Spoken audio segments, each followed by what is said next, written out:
Greetings. Welcome to Soul Healing, the podcast. I thank you for joining me live this morning. I apologize again for the technical difficulties. I did not know that I was having issues with my mic.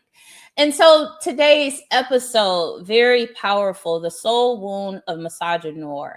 And we're calling Black men and Black women into awareness, healing, and repair. And so this is not going to be a conversation of male bashing or, bashing Black men, bashing Black women. This is a conversation just of awareness, of openness, speaking to the more deeper inherent roots of misogynoir and how it shows up in our everyday lives, how it shows up in our relationships, and how we deal with it more so on a surface level, and we don't really talk a lot about the roots.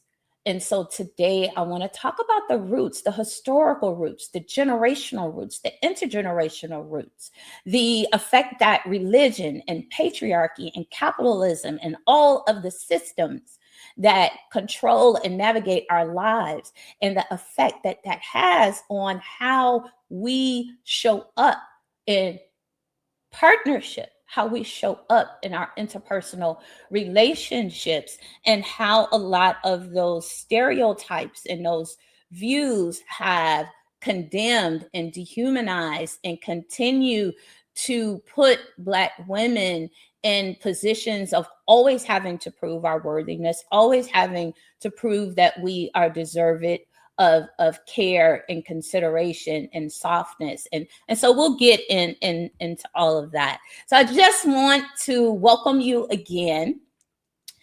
This podcast is sponsored by Journey Healing Institute. And Journey Healing Institute is a nonprofit that is dedicated to creating healing-centered educational programs and resources that address the healing needs of Black folk, Black women in particular, to help us heal from the effects of historical and intergenerational trauma so that we can awaken and be in a place of radical joy, healing, and empowerment. Because, of course, when Black women heal, we heal everyone connected to us, the babies, the men, the community, the families. And so that's why we center Black women in a lot of our work. However, in this space, we will have those deep conversations where we're trying to get to the root of healing.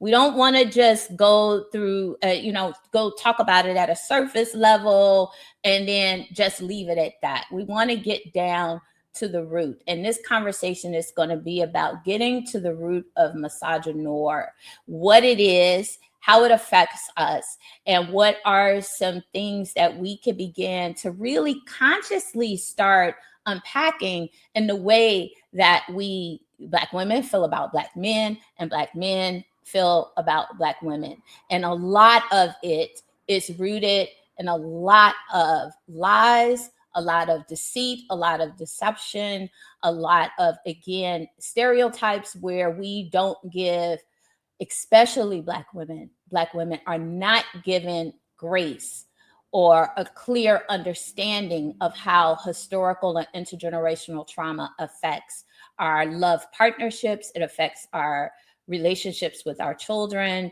It affects the way that we show up at work, and et cetera, et cetera. So we'll get into all of that. And so I am Dr. Kimberly J. I will be your host. I also have with me a couple of guests. I'm just checking to see if one of my guests is joining back. I also have a couple of guests with me today to help me unpack this topic. And so before we begin, I want to give you a clear definition of misogynoir, because it is a fairly, I don't want to say new. I think the terminology has been around maybe about 10 years or so, but it's a term that was coined by scholar Moya Bailey. And she uses this term to describe the specific hatred, contempt, and prejudice directed at Black women.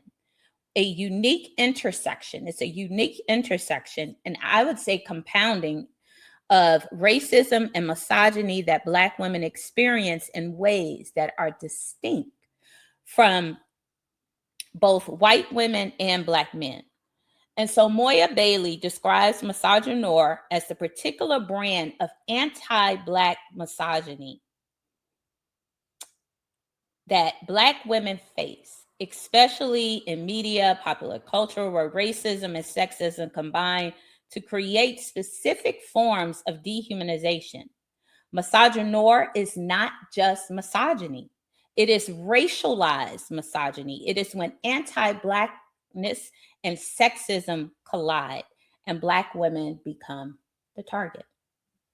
It shows up most profoundly in stereotypes, in the way society views us, and in the way our own Black men and sons view us, and in the ways that we have internalized it and begin to view ourselves as angry, unlovable, unworthy, hypersexual, undesirable.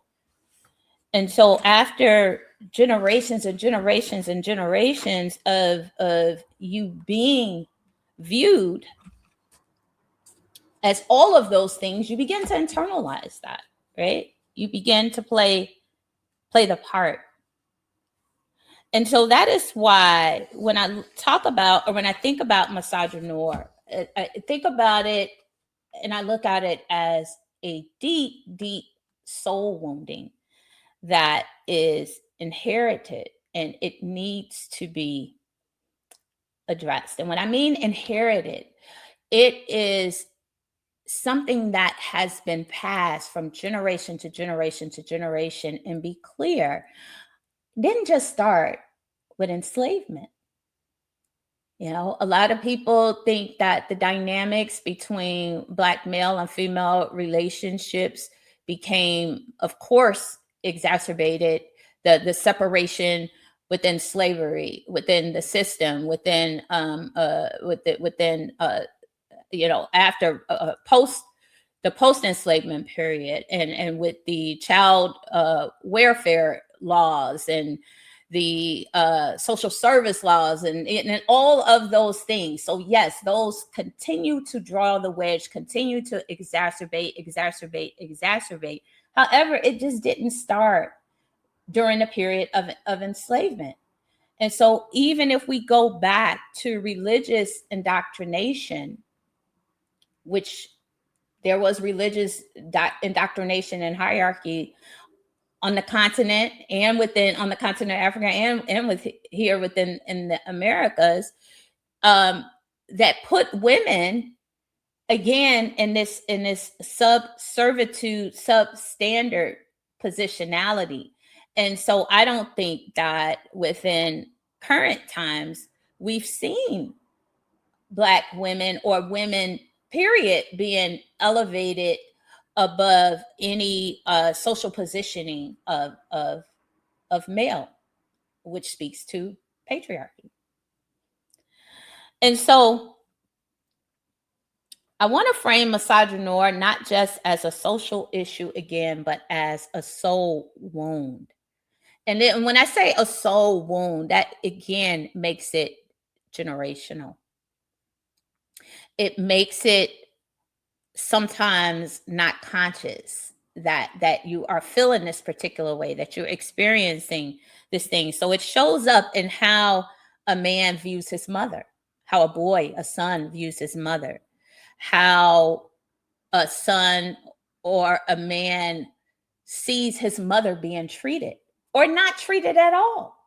If there isn't a man in the household, or the boys did not see their mother in partnership, or if the boys saw their mother in very abusive partnerships. So what was being modeled in that house begins to shape and inform their views of Black women. What was never healed, what was never addressed. And so these are the things, when I say soul wounds, that are inherited, and they continue. And they continue. You will find some men who have vowed to be better fathers and better partners, but there's still there is no rule book, right? There's no rule book. And because of a lot of the historical trauma that we have been through as a collective, and when I talk about historical trauma, I'm talking about it from a collective standpoint. We are a group of people who have been oppressed, who have been systemically, have dealt with systemic oppression for hundreds and hundreds and hundreds of years. And so that is in the policy, that is in the government, that is in the rules, that is in our relationships. And so that's a background noise that we always have to contend with, that is always circulating within our systems. And we want to ignore it. We don't want to look at it. We want to just, we tend to, as a collective, just focus on survival. I just want to get mine. I just want to go to school and so make my money. And then we find that we make the money, we buy the things, we got the cars, we got the material stuff, and we still don't have successful relationships or have a good understanding of the pain and the trauma that we continue to reinscribe on the next generation, the next generation, and the next generation. And so when a young Black boy grows up watching his mother do all the things, be the superwoman, be not supported, get all the stuff done, pay all the bills, make sure that this is taken care of, make sure that taken care of, blah, blah, blah, blah, blah. That within him, he believes that the role of the Black woman is to be that. Is that my mama is the superwoman. Like my mama, and it dehumanizes her. It doesn't elevate her. It's saying you're not worthy of care because you care for everybody else. You don't need no care because we never demonstrated to them that we needed care. We never demonstrated to them that we needed care. And so they grow up thinking that Black women don't need care. They don't need consideration. They got it figured out. They're going to survive. They're going to make it happen. They're going to make it do what it do. And then you have on the flip side, if you have young Black men who grow up with their mothers being very aggressive, very aggressive, very angry, very protective, because they don't have a partner. And if they're growing up, let's say you grow up in a bad neighborhood or you're growing up in poverty, that woman, she got to be that man. And so then there is this resentment that young boys grow up with and saying, okay, my mama emasculated me, or my mama did this, or my mama, she was rough, she was tough, she was mean, she was, all of these things, and not even thinking about or putting into perspective that she didn't have a choice. And that being in that heightened state all the time, it affects your central nervous system. You do become angry, you do become aggressive. And so, but there's a root cause, there's a reason for it that we don't unpack or look at or even have grace for.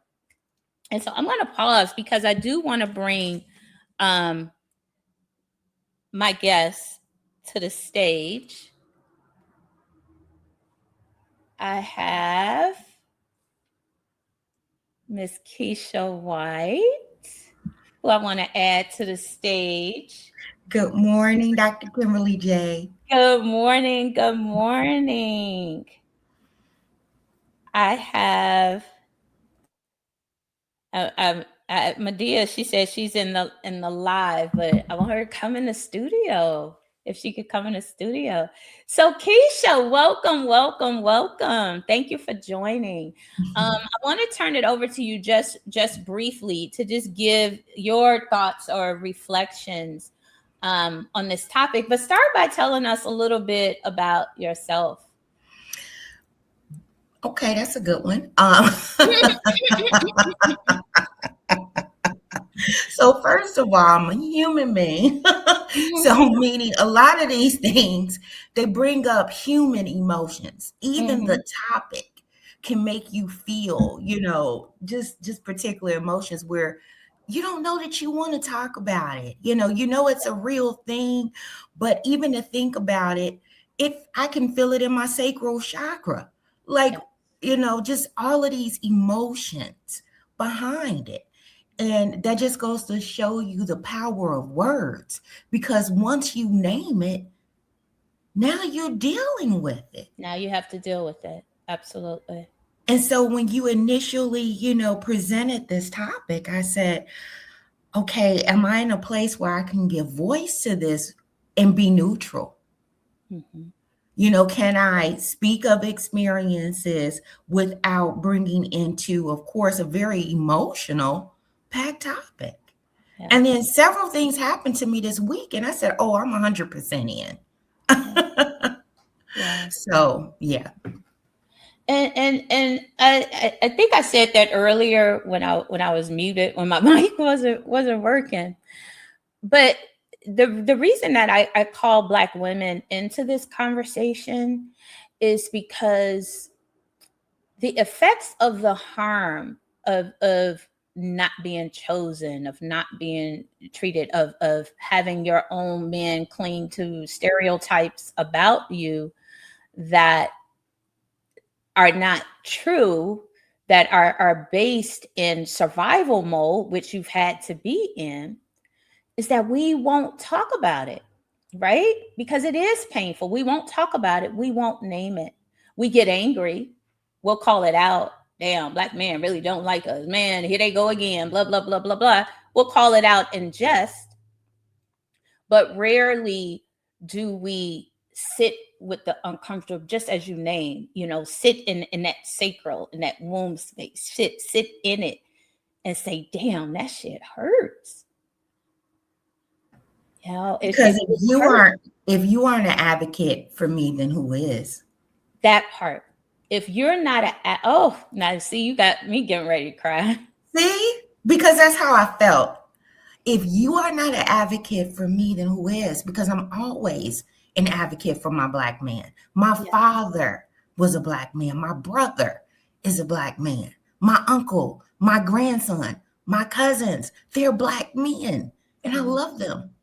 And there's never a space for me to want to cause harm.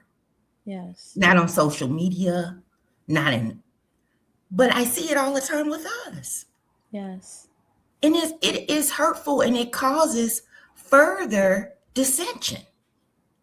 It does. In separation. Yes. Because you can only take so much. Right? Yes. And so that's why we are seeing this, you can call it an epidemic of Black women choosing, not because they can't find no man, that kind of energy, but literally choosing to be unpartnered, for those reasons. Because if you can't choose me, if you can't care for me, if you can't be soft with me, if you want to always compare me to other women, absolutely, because you don't understand my story, or no, you're choosing not to understand my story, but it ain't even about, it's most of the time, it's about their mothers. It's about their mothers. And again, growing up in households with really strong, domineering women, because they had to be, because they were trying to protect you. And then you grow up into manhood and you say, Black women are angry and mean and aggressive and be lazy, intellectually and spiritually lazy, where you won't unpack that shit. where you won't unpack it, where you won't unpack how seeing your mother struggle, how that hurt you. Because boys are very sensitive. And I'm sure for a lot of men that hurt them to the core to see the difficulties that their mothers went through. And then they go and reinscribe that same harm to someone else.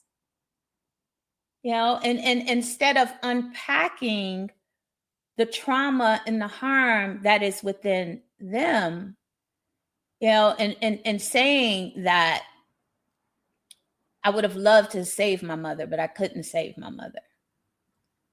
And not even trying to, or some men will take the other approach. I call them the Captain Save-A-Hole men, who will just go and, if they can't save you, if you're not the damsel in distress, or you're not down and out on your last, then they, so it's just a weird, because it makes Black women feel like damned if we do, damned if we don't.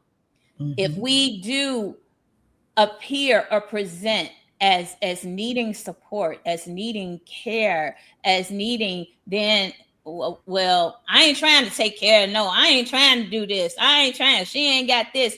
And then in a phase of life where you have all the things, you got the material things, you got this, you got that. And I'm speaking from my own experience, because I've been on both ends of the spectrum. Yes. Where, I had all the things, the BMW, the car, they come, the big house, BMW, they come in your crib and look around like, oh, this you? Oh, this you? Oh, this nice. And then you don't hear from niggas no more. You know what I'm saying? And like, then one person, he came to crib, he was one of them, oh, this is nice. This is nice. Then like 3 months later, he marrying some white woman, like 20 years younger than him, like have nothing established. I think she was like 20. You know what I'm saying? I'm just like, this woman doing like, so because that's what he needed. So it's like, it's damned if we do, damned if we don't. You know what I'm saying? But again, getting to the root, it really is rooted in them not understanding themselves. Yes. And it isn't even them not understanding themselves. It's them not even doing the work to find out who the fuck they are. It is this love affair that they have with patriarchy, the love affair that they have with being dominant and being domineering, but don't want to do the work to be that, because I'll submit to you.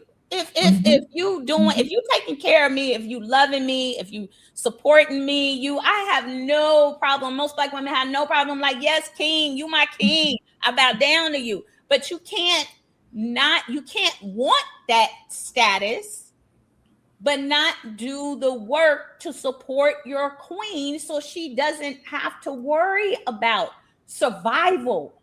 Yes. So she doesn't have to worry about how the bills gonna get paid, how this gonna get done, how this gonna get done, how this gonna get done. So she and take care of the kids and do that. So she doesn't have to wear all of the goddamn hats. And so I want to pause and invite Medea to the stage. Good morning, Medea.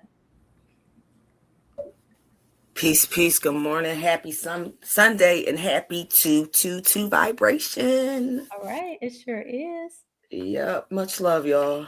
Much love. And so, give me what are some of your thoughts about what we're talking about? Again, building on Misogynoir as being a soul wound. And what I mean again by soul wound is it gets inherited and passed from generation to generation, and thinking about what we can start having a conversation to interrupt it. There has to be an interruption. And again, the reason I want to interrupt it is because I believe in Black love. I do believe in Black love. I do believe that we can repair. We have to repair. And so, Medea. Well, I'm a product of Black love. For for many, many, many generations. From my own lifetime, my parents were married for 37 years. That's when my father passed, because my parents got married the year I was born.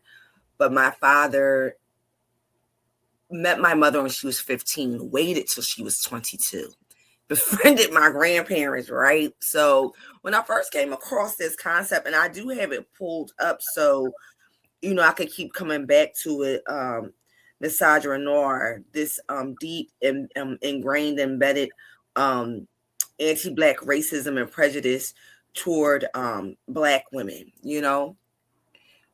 it's a serious wound, and I feel, so I'm a feeler when I talk, right? Because it comes through my spirit, it comes through my soul. Even being an academic and an educator for over 20 something years, I don't rely on proof and facts. I go off of feelings and life experience. That's what I mean by feelings. So this term was born out of, when I feel it and sit with it and think about it, the rape of our people, the rape of men, women, and children in front of one another. Because how do you overpower a people? You have to not only see, the act of rape is going to separate them from their soul, their sound mind. Yes. And so when I think about this term, that's what really continues to show up on the way it's like, you were describing how, it's men who may, because it deals with this thing around men having I don't even know how to call it, thing about, or distrust, dislike, dis-ease, whatever, toward Black women. Yet simultaneously, when I hear that, even the young lady who coined this term, as a woman, as a Black woman with a womb, and I must say this, I'm like, how the hell we give birth to this? Like, what is this level of rage? It would manifest itself as my creation, my son, my men, my husband, my partner, my whatever, turn on me in such a way. And so for me, that speaks to the wound. Yes. The wound in our fascia, right? Yes. The fascia is in between the muscle and the bone, that kind of where the ether runs, chakra system run through. What is in us? And so big up to the young lady, what's her name? Moya Bailey. Who created it. Yeah, and I get, it's no critique, but I feel like it's the tip of uncovering this deep-seated wound that is a product of melanated women, the source creation of the planet, I must say that, being abused, raped, and not just us, the men and the children as well. Yes. To fracture us. So your very life source, you turn around and you hate it. I had my ex-husband, his mother perpetuated misogynoir. He hated his mother. I didn't know it until like I got there, living with him and being with him and things of that nature. And then like how it was attempted to be projected on me. But one thing I'm clear about is because I was not subjected to that level of rage and hatred between family, mother and son, right? That was foreign to me. So I know that kind of, even though I did endure, it wasn't impacted by it, but I was able to move through it and literally walk away from that situation through my father's assistance, who was in the spirit realm at that time, ancestral realm, because I was like, we don't come from this. And I don't even, I love you, but I love me more. And I don't even have time to figure out who the hell you mad at and who she was mad at and why y'all keep doing this dance. Materially, it looks like everything's together. but behind closed doors, you all tearing each other down. So much Yeah. so that he died as a result of that. I mean, this is my awareness of a result of that rage and hatred that Messiah. He died from that as a very young man, not even 50. So So you named a couple of things that kind of reiterate what I was saying before, is this relationship. So when you think about collective spiritual, the relationship with the mother as creator, and having the child not honor, not revere, not respect that of which created them. And for whatever, lots of reasons. As I said, we as a collective people have been through so much. So it's a lot of reasons. But when you get to the core of it, it is that, like Tupac said, a race of babies that hate the ladies that make the babies. So there's something very psychologically amiss. inverted. Exactly. And it speaks volumes to how these men are feeling about themselves. That it's almost like, why did you create me? I hate you. I hate this creation.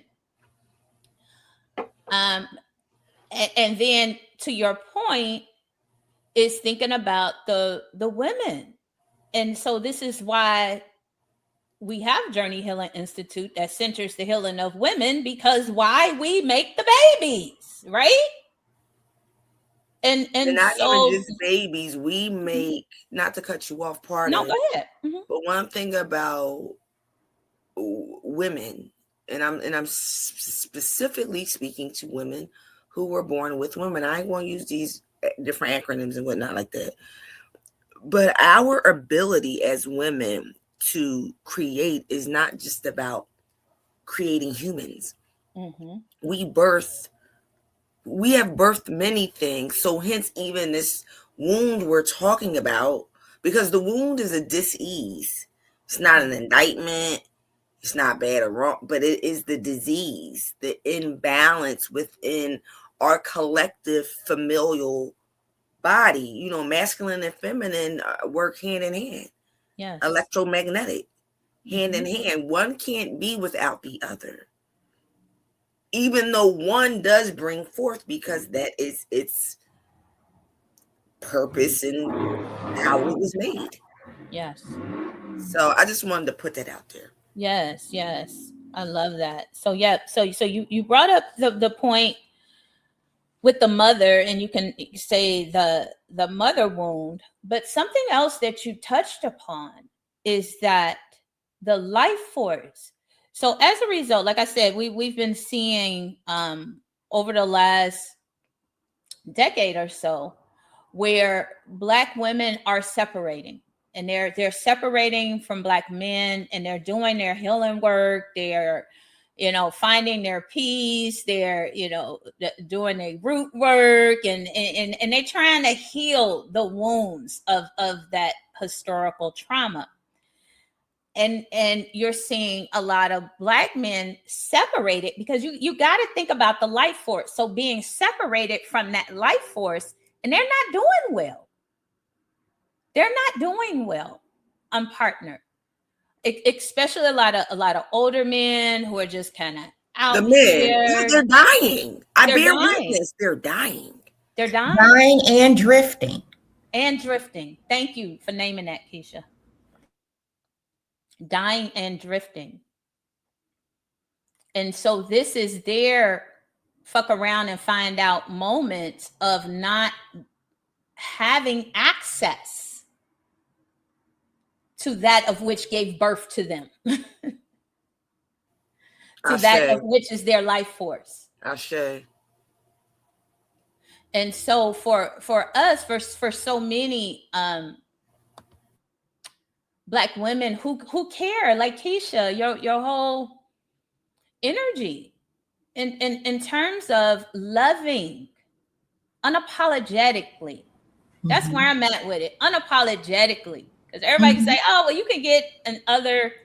No, I want a black man, point blank, period. But being in this position, a very precarious position of not having my life force extracted from me and not having reciprocal energy, presence, care, I choose to be unpartnered. However, I would love to be partnered with someone who can put in that reciprocal energy. But so many, and I'm not trying to generalize, and I'm not bashing at all. So many men are refusing to do the deeper level work because they can't give to me what they don't have for themselves. And so when they're living these very surface lives, rooted in materialism, rooted in disconnection, rooted in not wanting to see my wounds, not wanting to heal my mother wounds, not wanting to heal my father wounds, I just want to live kind of energy, while they continue to throw up on everybody. And defecate. And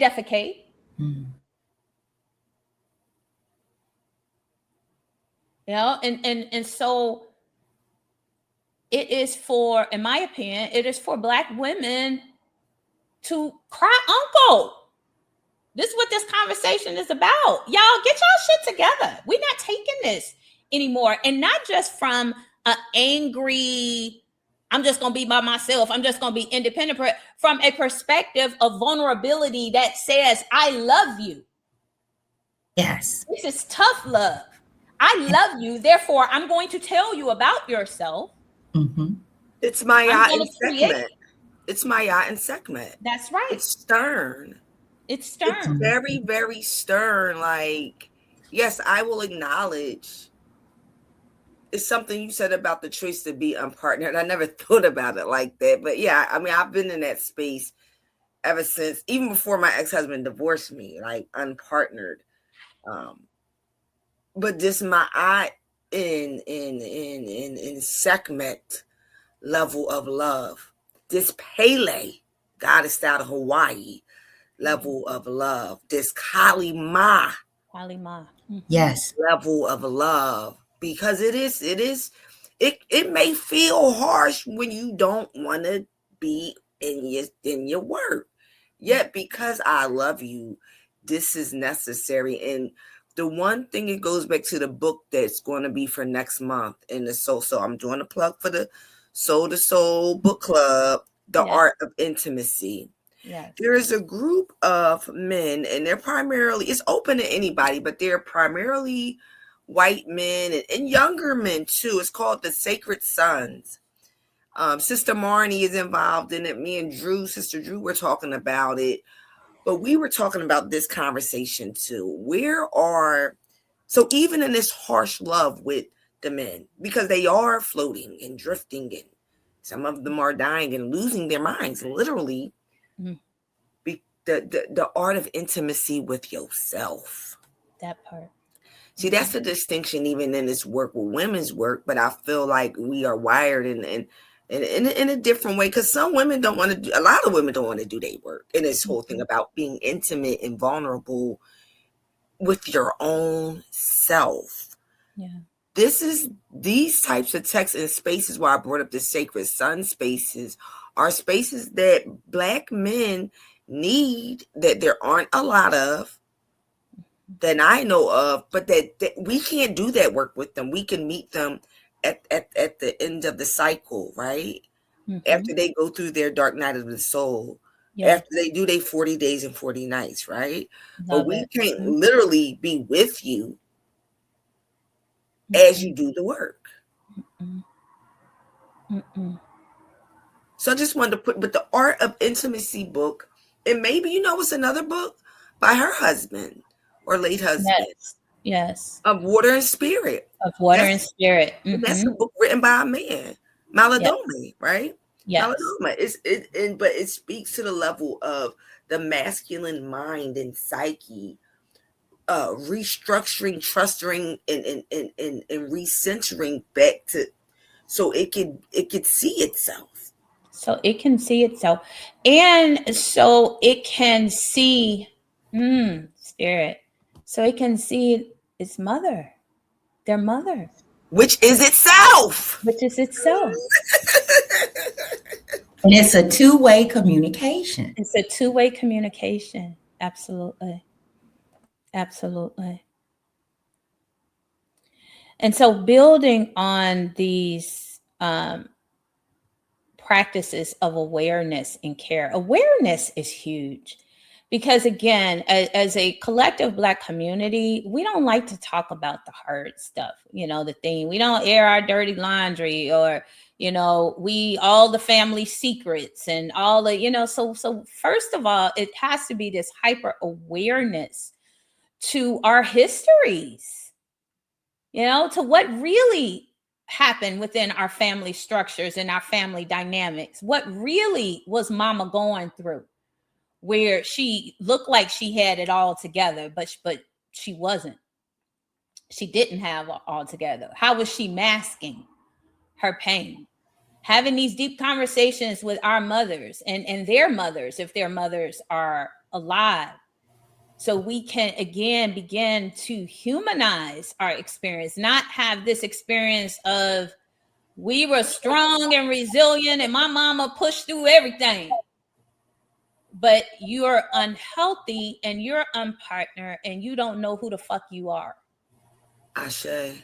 And so there's something deeper there. And so having the courage to dig deeper. I remember having a conversation. Go ahead. And not even just dig. So thank you. And thank you for allowing me to interject here. Just pick up where you're leading us down.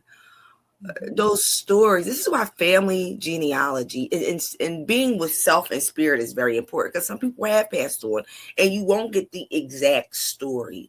But even knowing where your people are from, you can understand, because in the 1800s, I mean, I can honestly say up until the last 20 to 30 years, most of my family had mothers and fathers who were happy, husbands and wives, or even if they was divorced, right?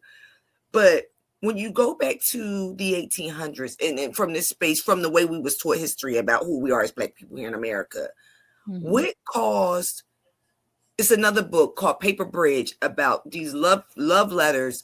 This woman, her name is Dr. Alderman in Baltimore, her grandfather writing her grandmother because he had to work. And he worked between Louisa, West Virginia, and Baltimore. But even the generation before that, what caused, like, getting to those stories, like, even for a person just to look it up, why did Black men and Black women choose to separate? It goes back to post-traumatic slave syndrome too, on the whole thing with the mother and the sons, right?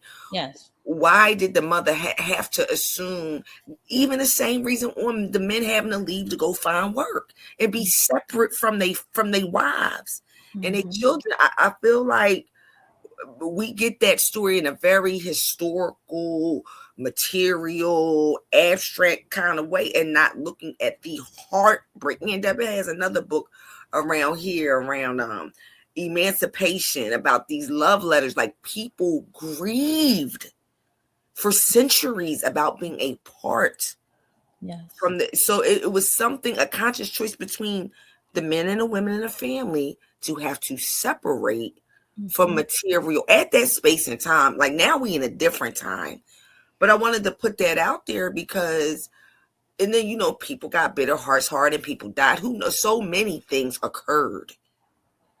But to have the woman to separate. And I thank you for putting that out there, because those are the roots of the generational trauma. And so that heartbreak that you talk about, when that heartbreak is not addressed and healed in that lifetime, in that unit, and during that time, it transfers to the children. Yes. It transfers to the children, and it transfers to their children and their children. Yep. And so we unconsciously, we're living out these heartbreaks and these dramas and these traumas. And we won't even be still enough or curious enough to unpack it. To unpack it, to get to the root. It's something my father said before he passed, because my father's parents weren't married, and he was raised by family, who married into my family, but then she went on to marry other, but she kept my father connected to my people. But shortly before my dad died, he told me, he was telling me I was right about something I said to him that was kind of flippant, but he was like, you're right about that, because you don't want to wait to, and he was in his late 60s, you this age to start forgiving people who did the best they could with what they had and how they knew to do it. It's not a rule book, Medea. But and by this point he had a mild stroke, maybe a few years before that. But he told me, he was so clear. He was like, you be on to something. Sometimes I don't like your delivery, but you don't want to wait till you 60 something. Forgiving people who've been long gone, and outside of them just being out of their body and transitioned, you don't know why those people had to make the decisions that impacted you in such a profound way. And it turns into anger, and it turns into bitterness. Yes.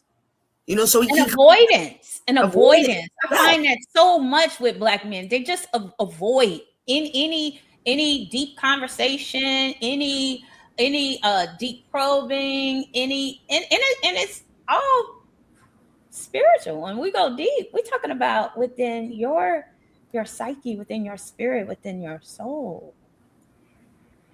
What's in there? Yes. Even in our studies in Song of Spirit, there is a spiritual dimension to every relationship.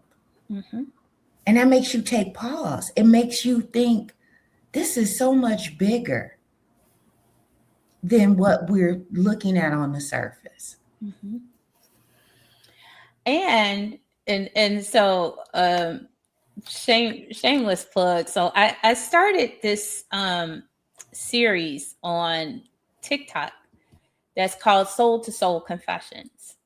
And this is where I bear a lot of my past life experiences and past life experiences only as it connects and relates to some of the healing work that I've had to do for myself within this lifetime, and following how these generational patterns that don't get healed end up repeating themselves. And it keeps repeating itself until someone within that bloodline, within that family line, acknowledges the harm and then works to course correct it to do something differently. And so when you talk about the spiritual dimension of every relationship, with every relationship, you have that. You have your ancestors, you have your karmic debts, you have your guides, and you have these agreements that you come into this relationship with to work through, to heal, to empower. And so all of it means a thing. All of it means a thing. And because we are in a society that has completely severed, for the vast majority of us, right? Like this conversation the three of us are having is because we vibrate on a different frequency. But everybody don't vibrate on that frequency, bringing spirit into relational conversations, right? But that's the norm. That's who we are. So how can you not? And I would argue that if the only way that we're going to get into divine partnerships and divine union and divine healing and empowerment and divine love is to bring that dynamic of spirit back into our relationship. So it's not just about romanticizing. It's not just about whining and dining. It's not just about sex. It ain't just about having a good time. It ain't just about the woman holding your baggage for you, giving you some right relationship. right relationship, which right just means relationship. my And eye. because we don't know how to, some of us didn't come from, I admire that, Medea. You came from love. Some of us didn't come from that. And so we don't have a understanding, not even a demonstration of what that looked like. What's coming through my body is that it was an experience based on so many layers of heartbreak. Mm-hmm. Of heartbreak. Yes.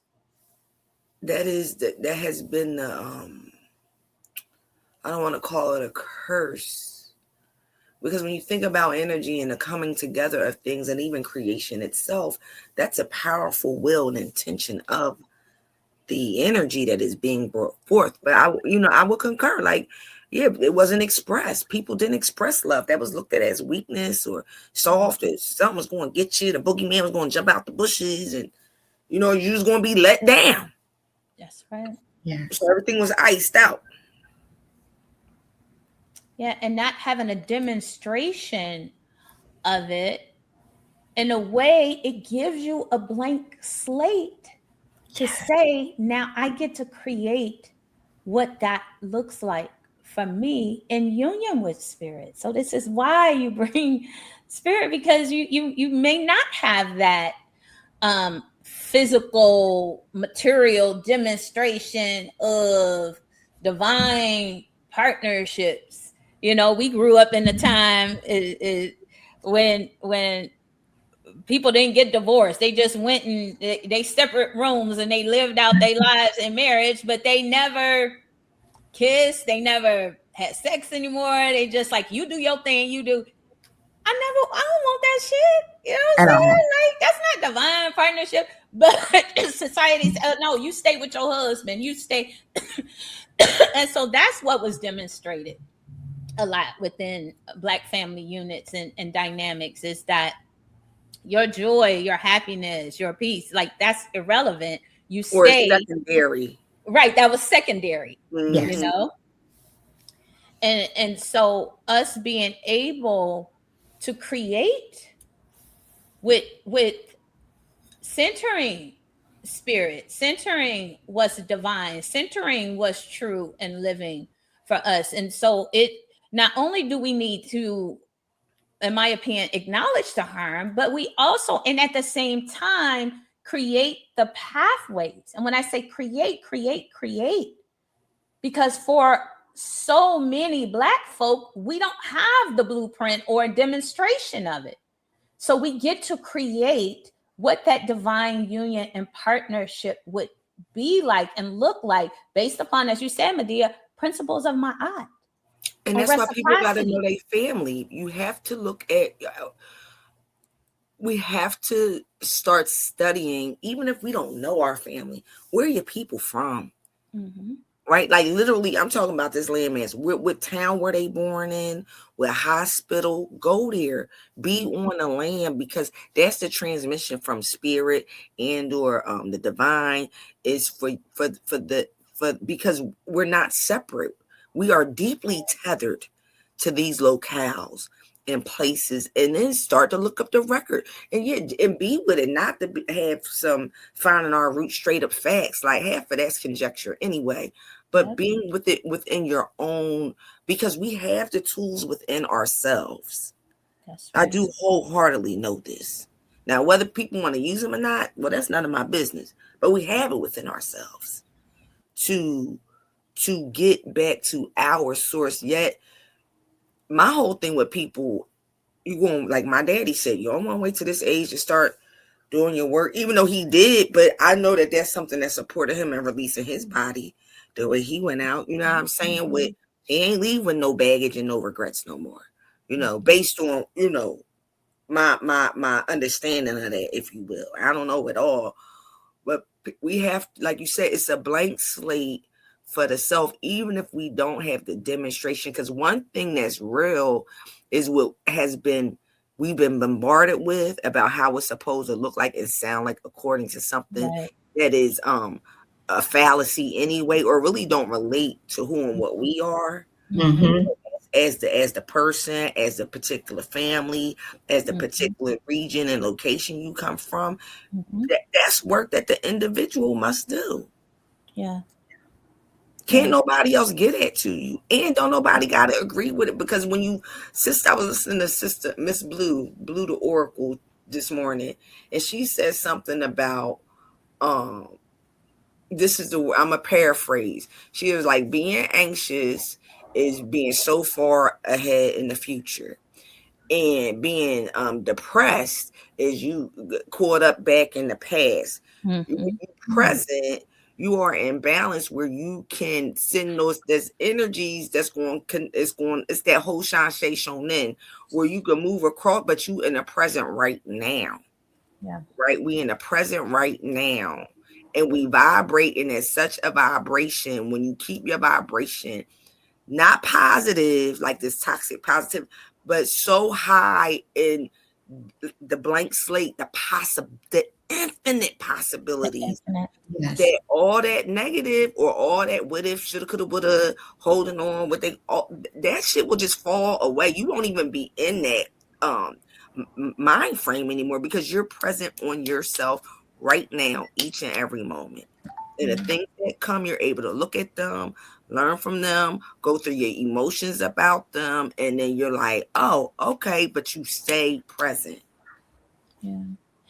And I would add, and you seek. You see. So many people are so comfortable in their discomfort, in their trauma, in their pain, in their avoidance. They don't seek. That's their identity. People identify with that. And cosmically, currently, where we are, I mean, look at what just happened last week. You had the new moon, the fire eclipse, Ramadan, Mardi Gras, Lent, 24-48 period was like, I mean, so we in the shift, right? We coming through in ancient, I mean, Wayne Chandler talks about this in Ancient Future too, you know, the 2000 to 26,500 epic shift of the whole cosmos, not just planet Earth. Planet Earth is part of this thing. But when people continue to identify with their trauma, with pain body, all, you know, I'm clear. I know a lot of times I say stuff is none of my business, shit is none of my business, but I'm aware, and I am releasing attachments about wanting to save people or be a service to people that don't want it, and acknowledging that, let me keep my vibrational high, bear witness. You know, I shared that conversation that I saw yesterday about my neighbors across the street, people in a identity with the pain body, yet the one individual, the man, was in pain, but he wanted to move on, and the young woman didn't. But then just showing up, I did interrupt it, and I made them stop for the children. And the man cried, girl.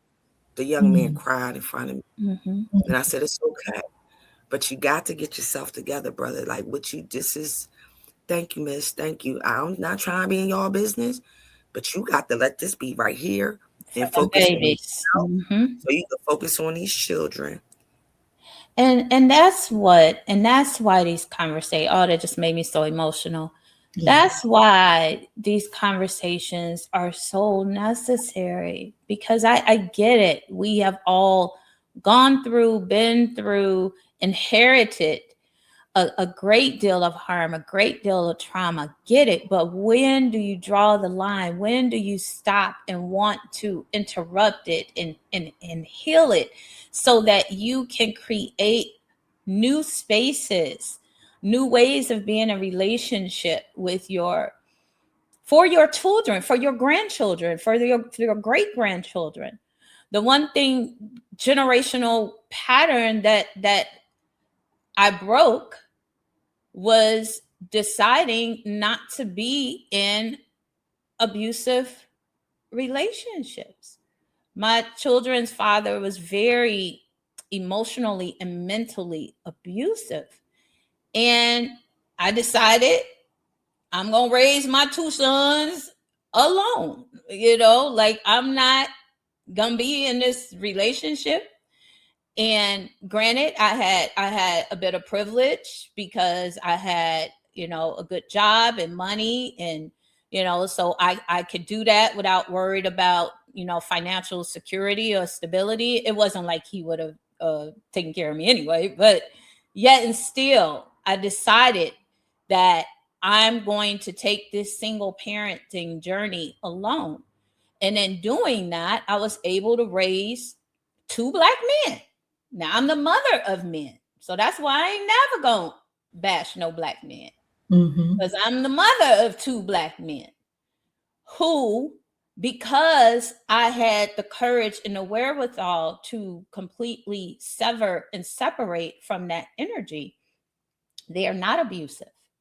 They are not demonizing. They respect women. They love Black women. My oldest Christian told me, he was like, "Ma, I don't hang out with no dudes." He was like, "All I hang around," this was both of my sons throughout college, they said all they hang around is Black women. I said, "Really?" They said, "Yeah." I said, well, how? Why? And they was like, "Because they gonna make sure we fed. They take care of us. They pet us up. They protect us. They loving. They kind. They love them some Black women." Beautiful. My 2 sons, and y'all know Christian and Kevin, they both really attractive. They could be womanizing, and never in they whole I never have drama with 3-4 girls ringing the doorbell and where's Kevin and calling and where's Chris. I never had drama with them and women. Never, ever, ever. And so being able to get that toxic element out of my space, out of my energy, and have the courage to raise these boys on my own in a house of love, and not a house, because a lot of Black women are guilty of this too. I gotta find my kids a daddy. I gotta find my kids a daddy.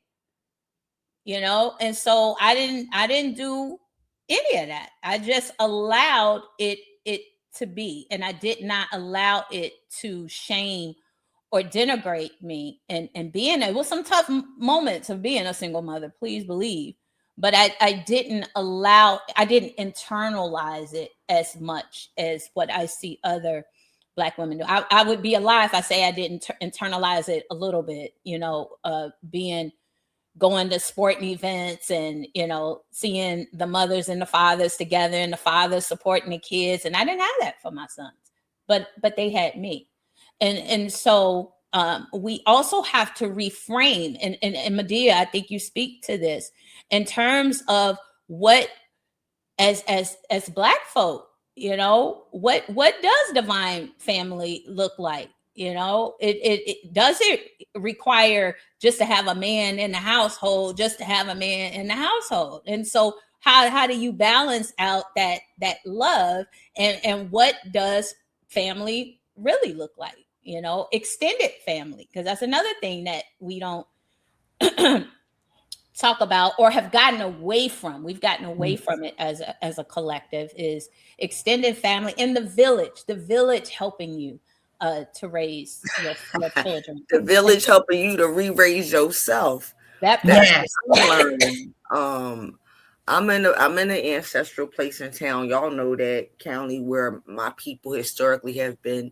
We on the books going back to the 1700s. And I'm gonna keep looking. This state that I was born in, this state. We, on the other side, we back in the book, same thing. 17 before America was America. And when I think about the elders in my family, which, all of the elders I grew up with have all transitioned from my parents to my grandparents. I have my mom's 2 sisters that's still present, a couple older cousins, and my godmother. But this extended family thing looks not so much vastly different, but I didn't expect the support to show up in the way it showed up. So these are my coworkers. Most of the people I'm around are my moms, or really younger than my mom, right? But they're in their late 60s and 70s. Most of them are white people, right? And now I'm from Jersey, Philly, so I grew up with the whole whole like white folks and black folks being together, blue collar, whatever, right? Yeah, but I'm in the South, and it's different. And it's different because based on what society said, oh, it's supposed to look and sound like this, da da da da. But I'm minding myself walking down, and people like, oh, you need a ride? Oh, your car broke down? Oh, what you need? Oh, here, let me give you this. Let me give you that. Right now, I got a whole situation going on. My pipes and my elder neighbors, now they black folks, they like, oh, no, just come to our spigot for however long you need till you get that fit. I'm like, what? No questions asked, don't want nothing from me. Yeah, village. So what that continues to show me is I'm up to something. I've surrendered an old narrative about asking for help or being open to receive, or it got to come in some kind of financial contribution when it get just people being there for you, giving their time and energy, then doubling back.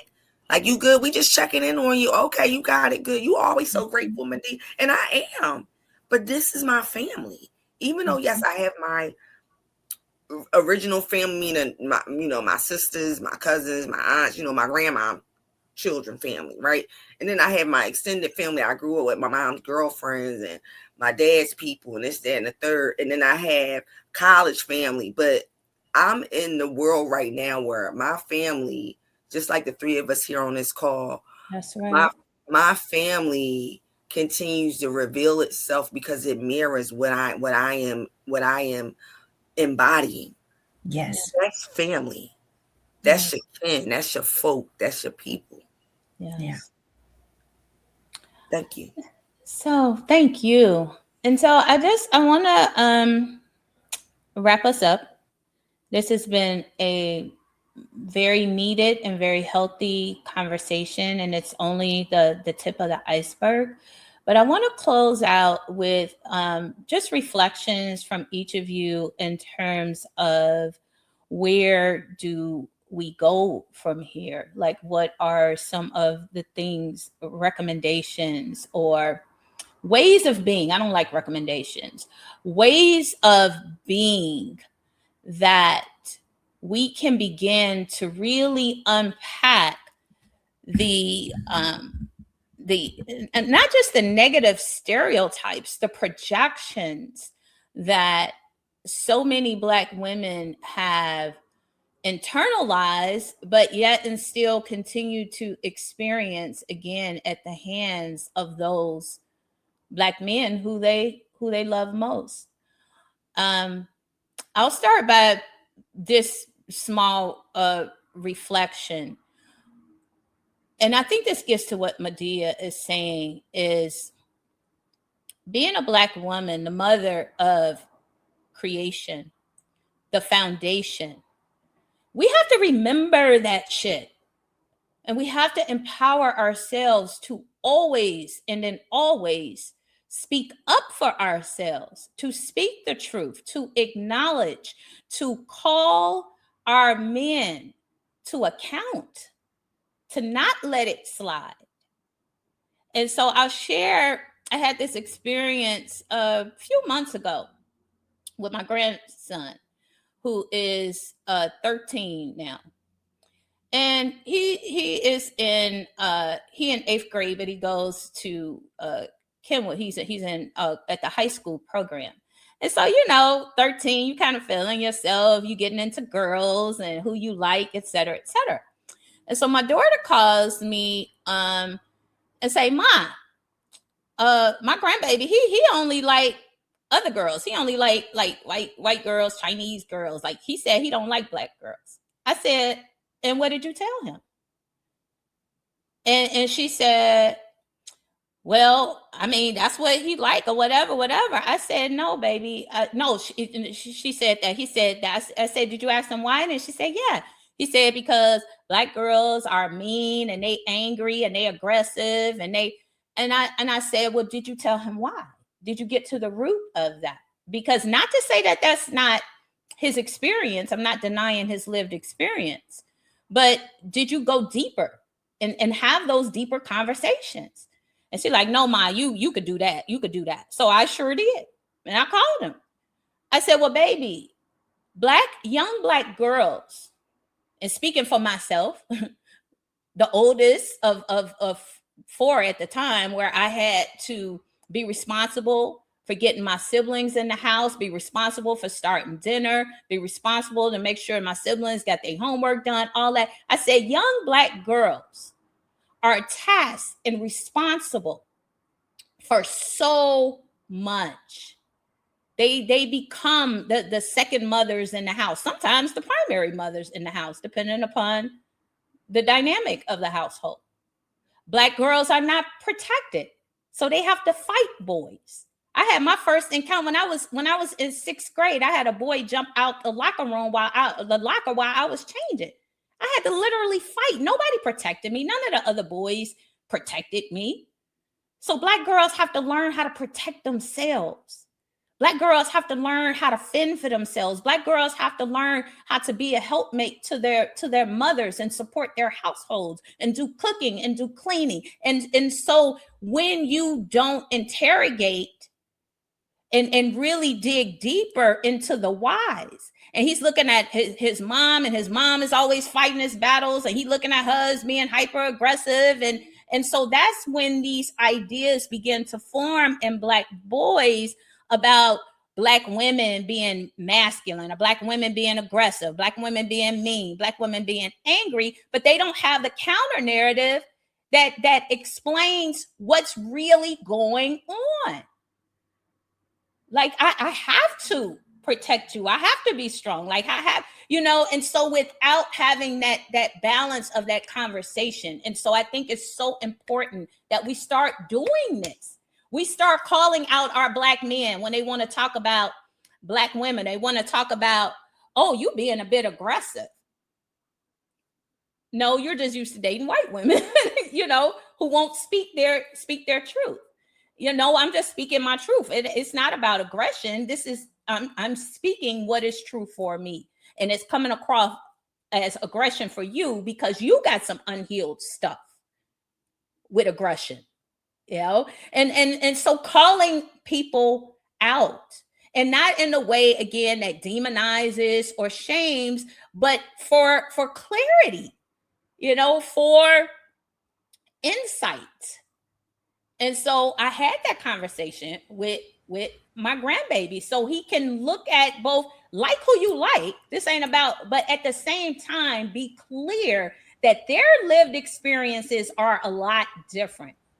And that what white women, and on the flip side, they'll show you a mask of nicety and then have your ass arrested the minute that you say boo. So be clear. Be clear. And so that's my 2 cents. No, but Kimberly, I agree with you. My experience this week, and again, I normally don't, these things don't even come across my feed. It was very interesting. Anyway, to get to the point, there's a difference between preference and bias. Mm-hmm. You can prefer something for your personal, but to be biased, well, that only adds to harm. Mm-hmm. And I don't think that this is talked about enough, meaning this particular conversation, because some people don't even realize by them using social media in that way, or by them being in community at sporting events or things where we gather together and you say certain things, that pushes that harm along. Mm-hmm. And where do we stop and say, oh, wait, again, if I'm not an advocate for a Black woman, then who is? Mm-hmm. As you're sitting here asking a Black woman for her phone number, what she does in her time, what she makes, but you can't police my pockets. Want that good? Mm-hmm. Yeah, but you don't get to police my pockets. Mm-hmm. You also do not get to go in spaces and talk about me in such a way that if a woman does feel, I don't feel this, if a woman does feel the need to look for something outside of her race, and then talk about that as well. Mm-hmm. But what she got from you, it wasn't flowers. Mm-hmm. It wasn't compassion. It wasn't a tenderness. It wasn't a man to step in and say, ooh, you're working really hard. What can I do? And ask me, because I can tell you in this moment I need peace, or in this moment I need a hug. Mhm. My grandmother could tell me, you know what you need? You need a hug. You need to not carry the weight of the world on your shoulders. That part. Come here. Come get up in the bed with me. Mhm. But Mhm. you can ask me. The ask. My grandson is 5. He Mhm. asks me, what do you like? And I Mhm. stopped and I said, oh, this is a testament to his beautiful mother, because he asked if he does not know, so that we can connect, so that we can build. Like how you said, this is a clean slate Yeah. to Yeah. create. Yeah. I want you as a Black male to ask me. If Yes. you don't know, ask me. To care enough. To care enough to Yes, just ask. just ask me. It's Hmm. nothing wrong with you asking me, because you may hear something that heals you. Mhm. Mhm.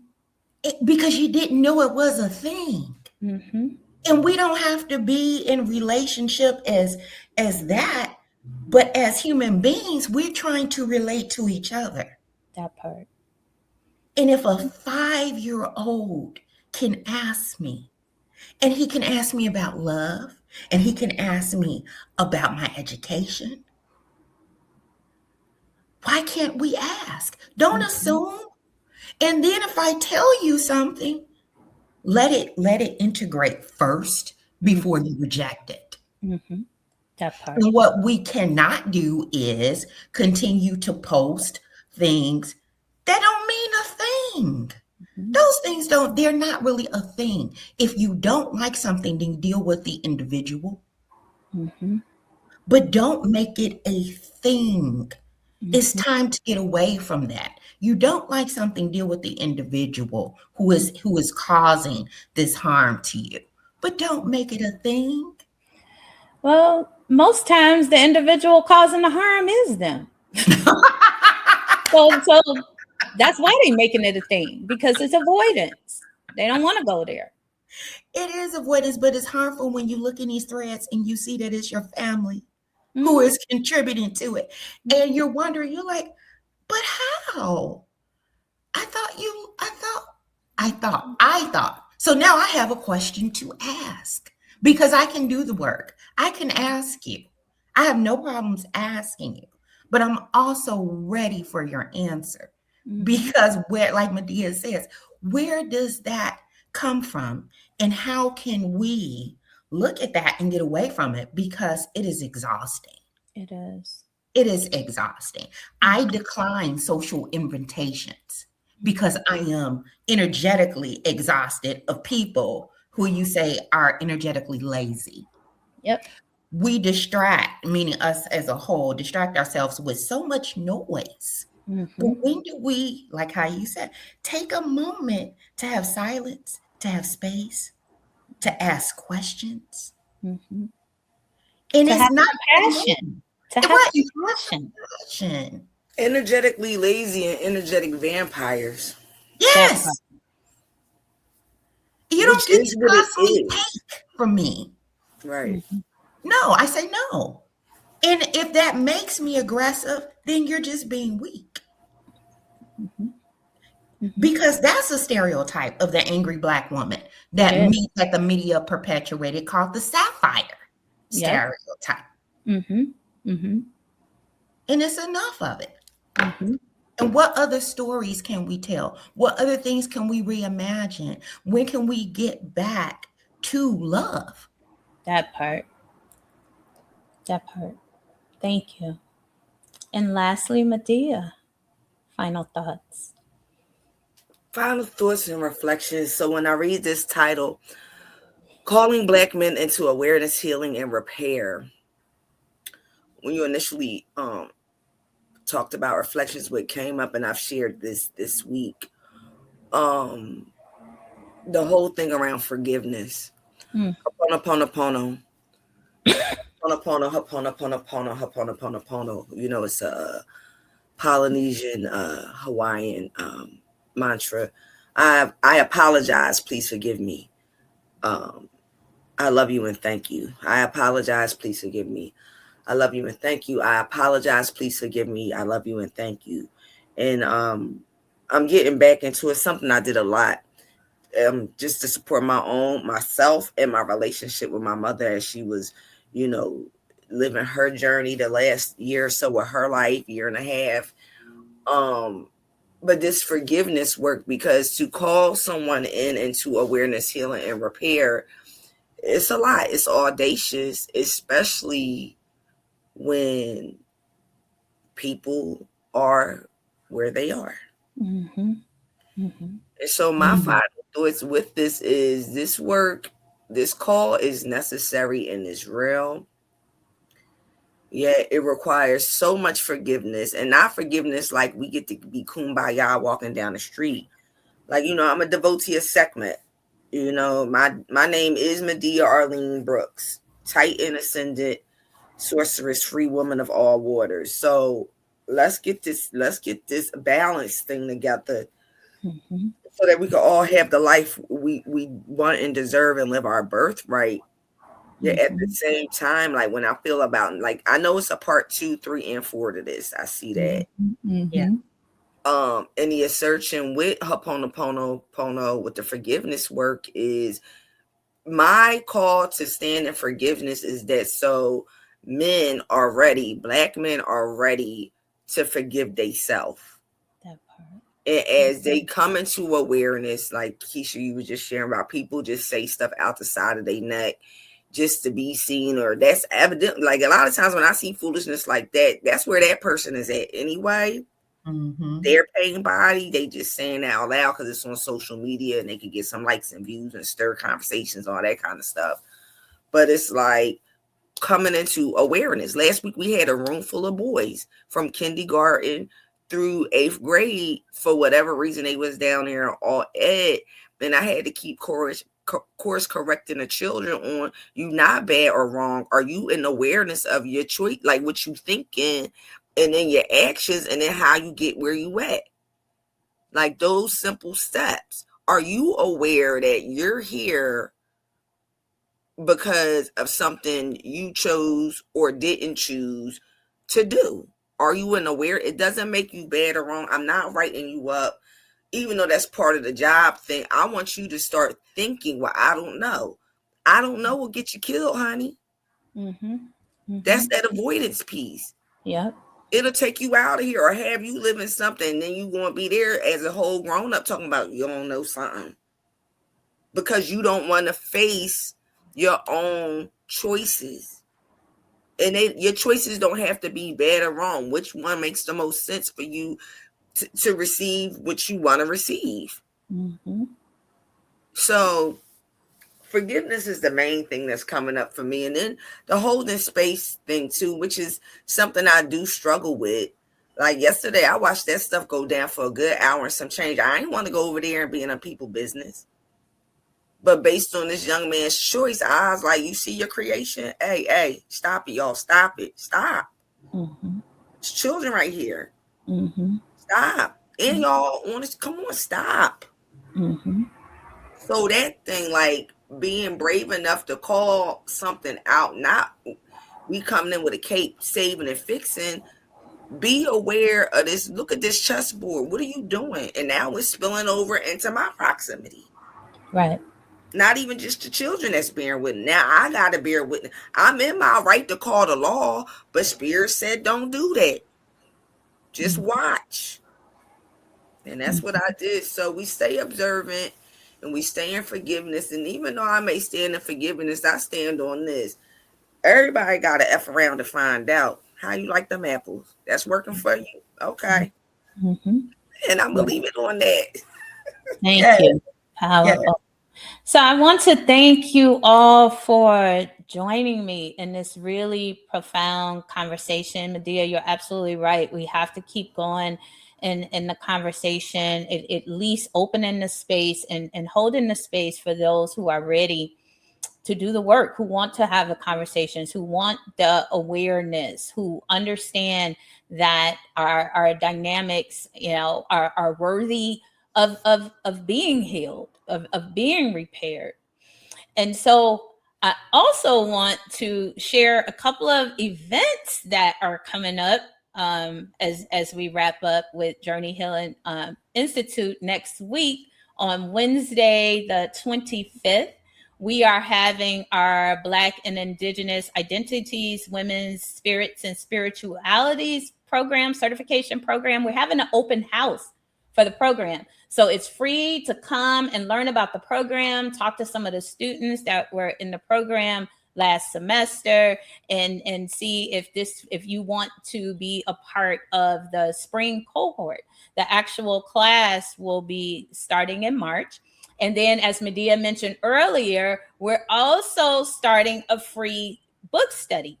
And so the book or the month of February is The Spirit of Intimacy. And you can sign up for that as well on our Patreon site, where we are going to, throughout the year, be reading different books on healing and liberation and spirituality written by Black women. And we're going to study these books together, have online live conversations once we finish the book. And so again, February, we're reading Spirit of Intimacy. In March, we'll get together and start discussing the book. And that's the first of 6. And so sign up for our free Soul to Soul book study.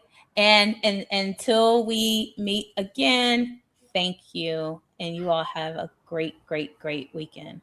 Gratitude. Much love.